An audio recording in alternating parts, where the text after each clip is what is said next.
Keir Starmer seems to be an absolute lunatic, and as I covered in this video for Legislators Daily, he seems to be at war with basically everyone, every strata of society.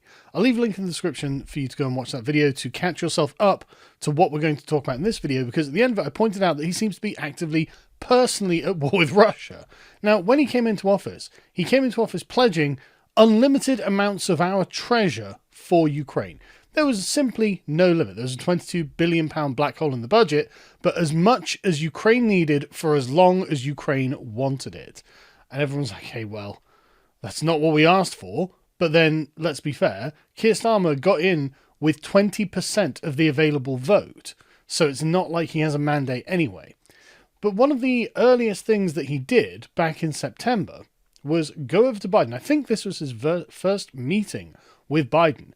And he asked Biden to allow Ukraine to use long-range missiles to strike into Russia. It's actually quite crazy just how aggressive Keir Starmer has been on this. But as you can see, Prime Minister held productive talks, but didn't signal any decision because Starmer went over and was trying to get the doting, senile Biden to just sign off, yeah, no, we want to escalate the war with Russia. Right, we want Ukraine to start bombing long range into Russia, whatever targets they're after. And Biden, I guess, thank God, was just like, no, we're not going to do that yet. But Starmer kept up agitating on this, and eventually Biden has approved it in November, like literally 5 days ago. And as soon as that happens, as you can see, Starmer's like, oh no, I'm doubling down. We've got to double down. We've got to double down. We've got to pour everything we can into Ukraine to fully escalate the war with Russia. Now that's just, again, a level of desire and thirst for blood that I really wasn't expecting for someone who looks like Keir Starmer. Like, you just don't see it coming because, okay, he was a communist revolutionary in his youth, and he does seem to still be a communist, which is why he's at war with everyone. But active imperialist wars to create a giant conflagration a couple of months before Donald Trump becomes the president and doubtless would have come to some kind of negotiated settlement with the Russians to bring the war to a close. I mean, again, it didn't seem like that's what he was going to do. Especially as you would think that, okay, it's one thing being a highly unpopular, basically illegitimate governor of a country, but it's another thing then dragging that country into what could end up being the Third World War. Like, you don't have the mandate to drag our country into a foreign war with a major power. No one's asked for this. No one has given you the legitimacy to do this, Keir, and yet here we are. You're there banging the drum. War, war, war. Of course, it's not going to be Keir Starmer or his children who go to war. It's going to be you and yours. And all I'm saying is, Keir Starmer seems to be desperate to foment a war with Russia, I don't think that actually the defence of Britain hinges on you dying in some field in Ukraine, right? I actually don't think that does, and I don't recommend joining the military. And you'll notice that they're gearing up for a military in action because the military recruitment adverts, I should have got one up just to show you, well, they're all straight white men in the military now. No, none of this diversity. Why aren't you hiring the migrants you've been bringing over? Get those. You know, they all need jobs. I know because we're paying for them $3 billion a year for them to live in hotels at our expense. Send them. They're your mercenaries. Take them. But anyway, so Ukraine 3 days ago decided that they would actually fire the first UK-supplied Storm Shadow missile at Russia. And brilliant. Just brilliant. I don't want war with Russia. I just don't think we can afford war with Russia, if nothing else. But I also don't want to see hundreds of thousands, if not millions, dead. There have already been hundreds of thousands dead from the Russian invasion of Ukraine, which, again, I don't support. But I think that it's not just cut and dried as Russia evil, Ukraine good. And I think there's a lot more going on behind the scenes that I'm going to touch on in a minute. And so, obviously, the Russians took a fairly dim view of this. They were like, right, so Keir Starmer, the Prime Minister of Britain, has been lobbying Biden relentlessly, harrying him to get the Ukrainians to be able to use the long-range British missiles, and now Biden signed it off because Trump has won, and they're prepared to escalate the war to presumably make Trump's presidency a real headache in the beginning.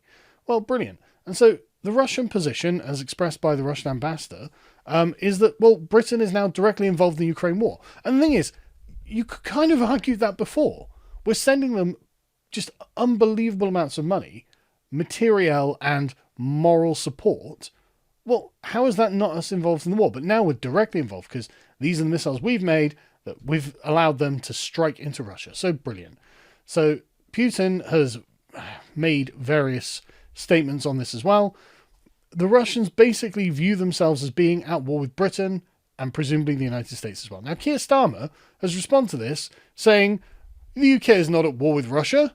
It's like, listen, you dim-witted, empty-headed NPC, right? Try and construct a theory of mind for someone who is not you, right? It doesn't matter if you say, no, we're not at war with Russia.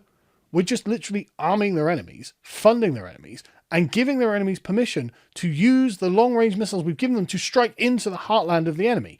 So, I mean, we're not at war with Russia, although from the Russian perspective, you can see why they might think, I think Britain's at war with us, especially since Keir Starmer, the Prime Minister of Britain, has been desperate to make this happen. And so anyway, this is preposterous. You sound like a moron. In fact, you sound like a liar. That's the worst part. You sound like an absolute liar, Keir. But, of course, brilliantly, the UK army has come out, the generals come out and say, we're ready to fight Russia tonight.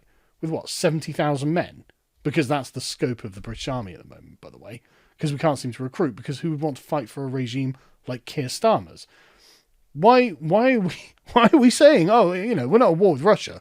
However, we could put boots on the ground very, very quickly, blah, blah, blah. It's like, okay, great. Just great.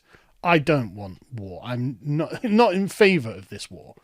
Anyway, so who's the war for? Well, that's a great question that Keir Starmer himself appears to have answered by tweeting out the other day, I'm determined to deliver growth, create wealth, and put more money in people's pockets. And that can only be achieved by working in partnership with leading businesses like BlackRock. BlackRock is a hedge fund manager, corporation. They're not a business as per se. They own businesses. They own land. They own things. And eventually they're going to own everything. And it seems that Keir Starmer, he didn't have to tweet this out. I don't know why he tweeted this out. But it seems like Keir Starmer's completely on board. In fact, mine's the top tweet. Ratioing him by 7-1. He's actually proud to be selling us out to BlackRock. Because, of course, everyone looked at this and was like, well, hang on a second. Keir Starmer is putting a massive income tax, inheritance tax on farmers. So when they die, they're essentially going to have to sell their land. Well, who are they going to sell their land to? Well, it could well be BlackRock. But Robert Kennedy Jr. has been banging this drum for quite some time that, well, BlackRock is one of the businesses that are making money out of the Ukraine war. And so there seems to be a kind of quite horrible, vicious circle here that they are going to start making money out of all of this.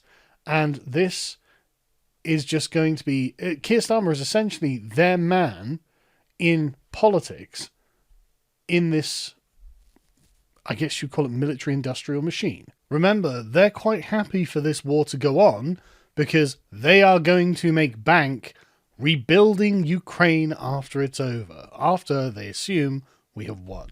It is such an awful, vicious circle that is becoming exposed to us here. Again, I don't know why he tweeted out that he's basically partnered with BlackRock. And that's not great, right? That's really not great. I'm not a fan of this. I'm not a fan of all of this. I don't want it to happen. I, in fact, am joining the now 178,000 people and climbing, as you can see, who have signed a petition, an official political petition, to call a general election. This petition's like 6 hours old. This is the depth, pure dislike, pure contempt that people have for Keir Starmer.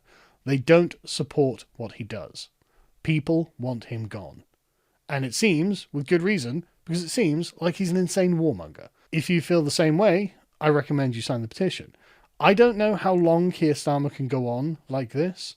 I don't know how long he can go on pretending to be the Prime Minister of this country, because he is not. He is at war with the country. As I covered in the previous video, he is just at war with everybody. He doesn't represent us. What he's doing is oppressing us.